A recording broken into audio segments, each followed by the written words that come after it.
Hi guys, it's me, Tiffany from TheMrsTee, and I'm here with Kelly Holton from the CDC, and I'm gonna ask her a few questions about traveling as a family with kids and how to prevent Zika.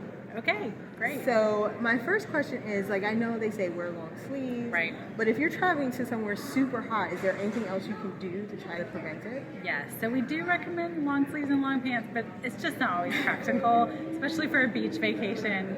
So we recommend that you use insect repellent. Okay. Yeah, so you want to use an insect repellent that has an EPA registered active ingredient, and we have a list of those on our website, but it's things like DEET and picaridin, oil of lemon eucalyptus. There are lots of choices out there. Most repellents are safe to use on kids who are older than 2 months old. There are a couple of them you shouldn't use on kids that are younger than 3, but most of them are safe.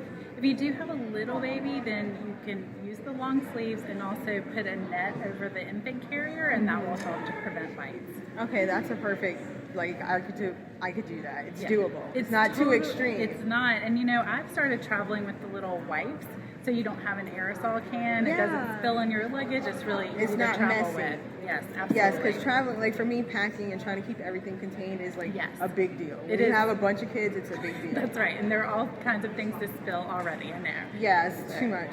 My next question would be, say, okay, you do get bit and you notice some symptoms. What are the main symptoms you should keep an eye out for before you get concerned? Right. So one thing to know is that Zika is usually a really mild illness.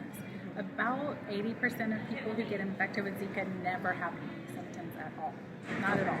And the people who do usually might have fever, sometimes a rash, headache, red eyes sometimes, but they're really mild symptoms for most people.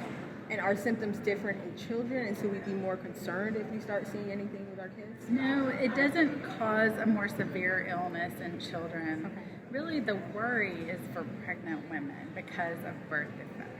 And so if somebody's pregnant already, we are advising that they not travel to an area with Zika.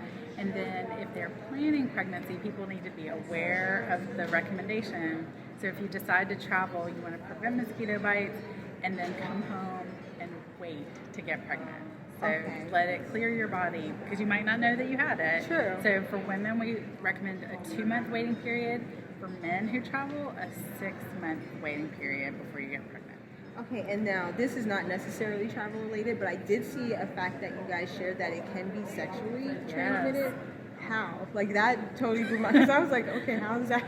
Right, so it's much different than other mosquito transmitted viruses, but it can be sexually transmitted. So that's one reason that we recommend that when you're traveling that you use condoms. So even in a monogamous relationship where you wouldn't necessarily be thinking about condoms, either one of you could get bitten by a mosquito and transmit it to the other one. Right, so we recommend you use condoms during travel and then after you come home for those same waiting periods. So 2 months for women, 6 months for men to prevent sexual transmission. And if a man travels and has a pregnant partner at home, then you want to use condoms for the duration of the pregnancy to protect the baby.